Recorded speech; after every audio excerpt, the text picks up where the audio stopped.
What up, what up, what up? What's going on, YouTube? It's your boy, Prince of Haiti. Back again with another food reaction. Today, we're going to do another food reaction to... She's starting to become a favorite of mine. Her name on YouTube is Emma Made. I know some people might think I'm hating on her and all like that, but I'm really not, because I like the way she details her videos and describes every little thing she does. It's very intricate. And she's kind of funny sometimes, too, so... That's why I like reacting to her videos. Today, I forget what it was. Oh, yeah, I saw that she tried to make roadkill possum and sweet potatoes. So, we're going to react to that. Yeah, I know, it sounds exactly what it sounds like. So, if you fuck with me, like the video. If you fuck with me even more, subscribe to the channel. I'm going to leave the link to Emma Made and the video we're reacting to in the description. And y'all can tell me what y'all think of this video in the comments, because it sounds crazy, bro. All right, let's get right into it.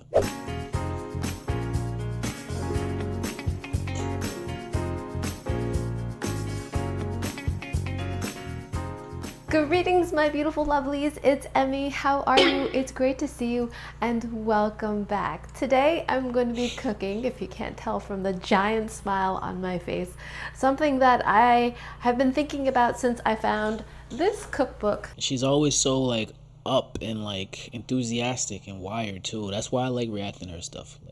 I'm gonna react to a lot of her videos. Whether it's something that I think tastes good or doesn't taste good, I'm gonna react to it regardless.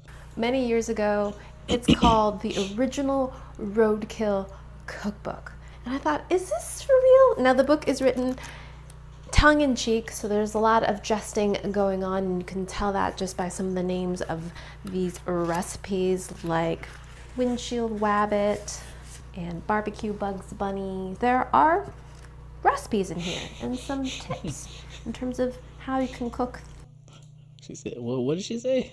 Barbecue Bugs Bunny. And you can tell that just by some of the names of these recipes, like windshield wabbit and barbecue Bugs Bunny. There are recipes in here and some tips in terms of how you can cook the items, how you can butcher the items. Now this whole book is about cooking food that you find on the road, animals that have been killed by vehicles. Now this idea of cooking roadkill is nothing new. People have been doing it for a long time, but I by no means... Facts. No disrespect, but a lot of people in Florida, when I moved out there, they eat roadkill. There's a lot of people I've met who told me, in New Orleans too, they eat roadkill. They don't go out looking for it or nothing like that. Some do, but it's kind of a thing out there. Like possum, alligator. I think they said squirrel too. It is a thing down in the South. I'm suggesting that you should go out and cook up some roadkill. But I found this cookbook, and yesterday I was on my way to an early appointment to see an allergist, and I drove along and saw a possum, and I said, I have a cookbook just for that. On my way home, I'm gonna check it out. So I stopped. Possums are nocturnal animals, so they are active at night. So it was killed either in the evening, night, or early morning hours. No varmints had gotten to it, no flies, nothing of that sort. In New England, we're just coming into spring. It is still pretty cool out. If you don't follow me on social media, maybe you should, because I posted there of my excitement of finding this possum and what I could do with it. Many of you also said, please check the pouch. My possum was a young male, so I didn't have to worry about any babies. So hold up, even if the possum, if a pregnant possum died and got killed, the babies could still be alive? That's fucking crazy.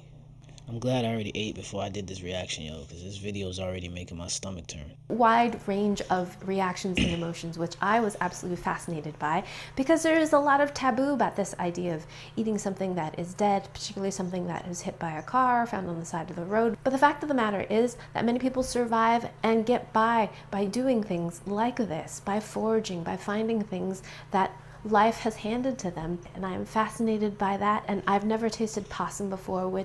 That's true. I don't want to judge people who eat roadkill and stuff like that, because if we didn't have a civilized society where we had supermarkets and stuff like that, we probably would have to resort to that, hunting animals in the wild and eating roadkill and stuff like that would probably be normal. like if it wasn't for the way things are right now. You can absolutely eat, and people do eat it.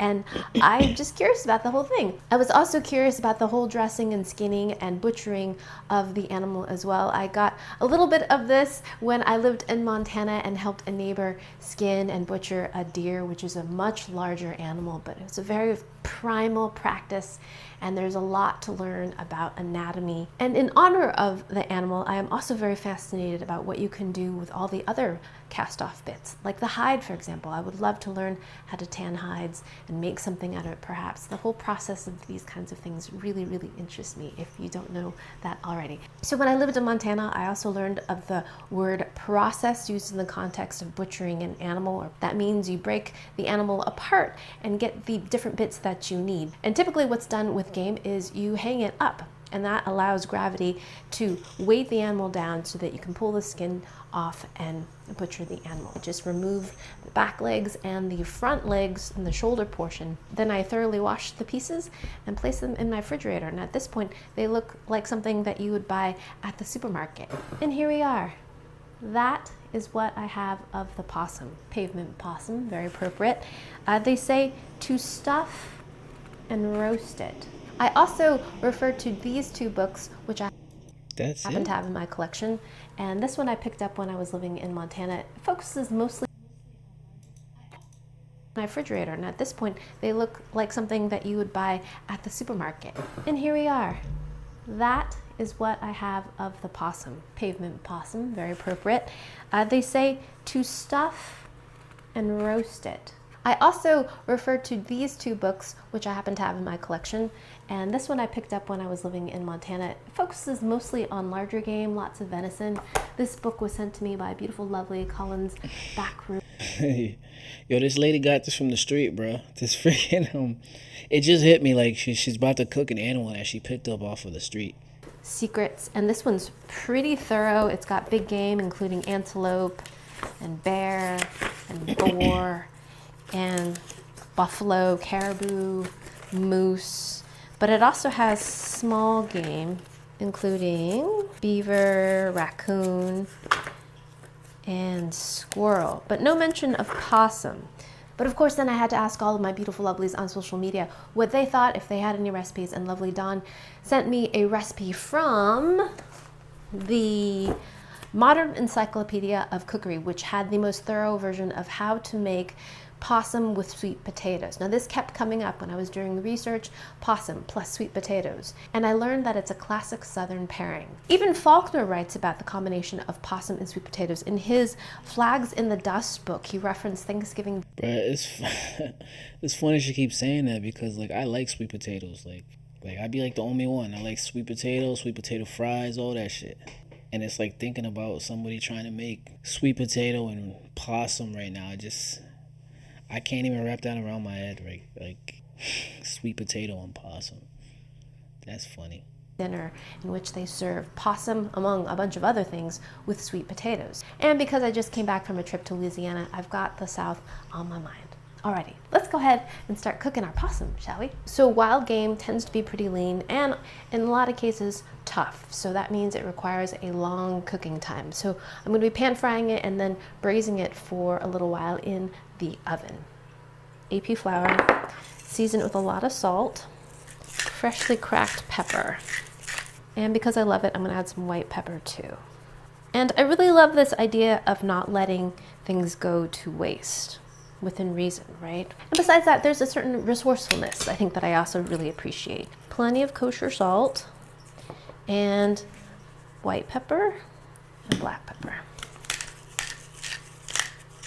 When I lived in Montana, I took a gun safety class. Yo, that's the scary thing about cooking certain meats and shit like that, bro. Like, she could serve that to somebody and not tell them what the hell that is. Like, she could lie and be like, yo, I just made some steak tips or some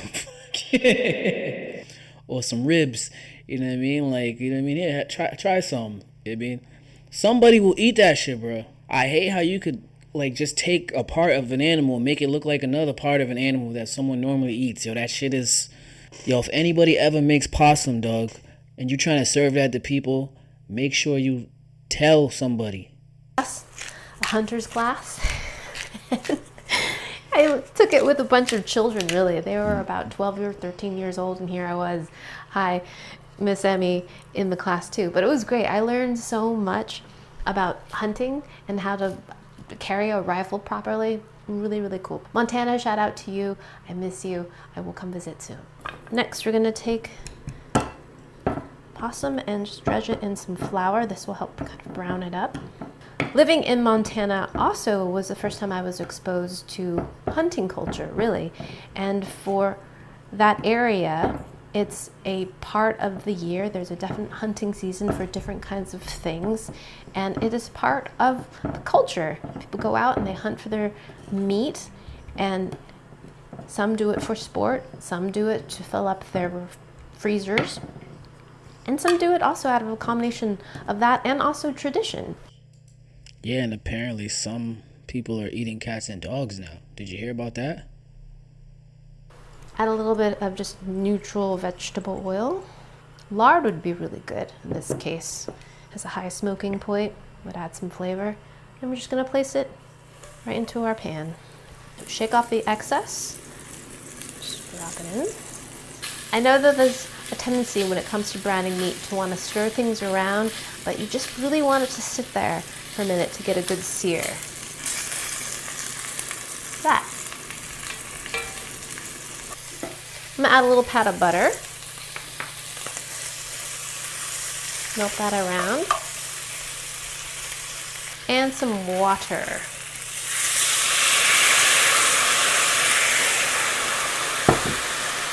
And now we're going to place this in our preheated 350-degree oven and cook it for about 45 minutes. And then I'm going to add some sweet potatoes that I've peeled and cut up. And then we're going to cook it an additional 20 minutes covered. And then remove the cover. And then add a little bit of brown sugar and salt to the potatoes. And cook it uncovered until the potatoes and the meat are fully tendered and nice and golden. And then we'll give everything a taste. My first taste of possums and sweet potatoes. Alrighty, see you in a little bit. It smells so good in here. Bruh, I don't know. Like, it doesn't look that bad, like, visually, but it's just, I know what it is. I know it's possum, so I can't, like, my mind and my stomach won't allow me to think that that tastes good. I don't care, even if it looks like it tastes good. Here, so stinking good. A little bit like fried chicken and just like a braised yumminess. I cannot wait to taste it. That's another thing. I hate when people say that. People always say frogs taste like chicken, alligator tastes like chicken. Now she's saying possum. Like, all these weird ass foods that people don't eat, they all taste like chicken. So that's making me wonder, Doug. There's a lot of fake chicken out here because they're telling me all these wildlife animal meats taste like chicken. Every day, something else tastes like chicken. Looks great. Look at this. Wow, it smells great too. Yes. Yo. Alrighty, my lovelies. This looks so good. I am so excited to taste it. Sweet potatoes and possum. Alrighty, my first taste of possum. Give thanks, possum. There it is, my first bite of possum. Itadakimasu.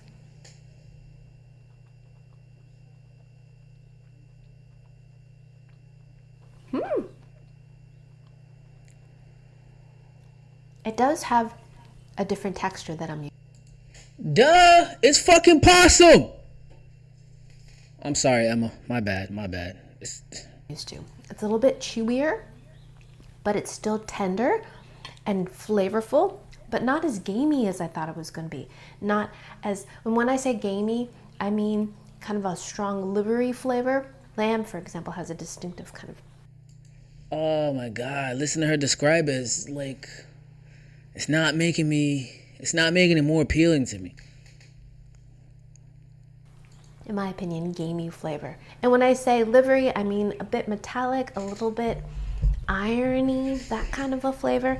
This has it a little bit, but not as much as I would expect. The flavor is very good. It's a little bit sweet from the brown sugar, but what's unique is the texture. It's definitely chewy. See that? But it's pretty tender.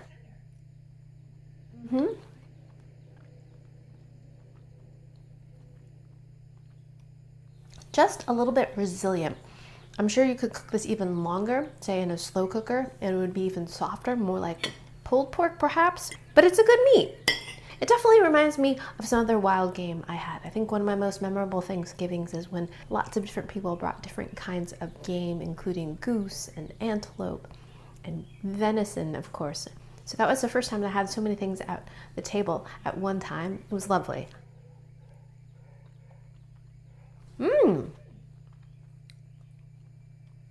Goes really well with the sweet potato, which are soft. I'm not buying it. Inherently sweet, heightened with that little bit of brown sugar. Great. I thought the sweetness from the possum was from the brown sugar I added. But I think the meat itself is a little bit sweet. It reminds No. I don't believe you. Nope. Sweet possum meat. me a bit of like duck legs in terms of a texture. Some of my lovelies that chimed in the comments on social media said that they had possum before and they found it very greasy. Now, my possum was skinned. Didn't taste greasy to me at all. I felt the meat was actually quite lean and it's delicious. Some of you might have been wondering when I was doing the actual butchering process what that was like. I felt that was very primal. It smelled like when you cook chicken. I know everyone says it tastes like chicken, but it smelled like chicken as I was butchering it. It didn't smell musky or bad. Once again, I am not recommending or suggesting that you eat roadkill. This is just my own experience. Alrighty, my lovelies, there you have it. I finally checked this box off and didn't really make a recipe from the roadkill cookbook, but I did make a recipe using roadkill. Alrighty, my lovelies, thanks so much for watching. I hope you enjoyed that one. I hope you learned something. Please share this video with your friends. Follow me. Bye, Emma. Yeah, shout out to Emma Maid.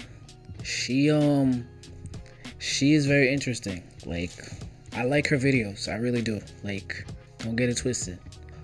But I gotta be honest, when it comes to like some of the things, you know what I mean? I gotta be honest. This is why I'm reacting to it. I'm not a fan of possum. Never will be. I love sweet potatoes, but that's not enough to convince me to eat possum. I'm sorry. Nope. So yeah, I'm gonna leave the link to that video in the description so you guys could tell me what y'all think about possum and sweet potato soup. Yeah, let me know what y'all think in the comments. If you fuck with your boy, like the video. If you fuck with me even more, subscribe to the channel. Prince of Haiti, I'm out of here. Peace.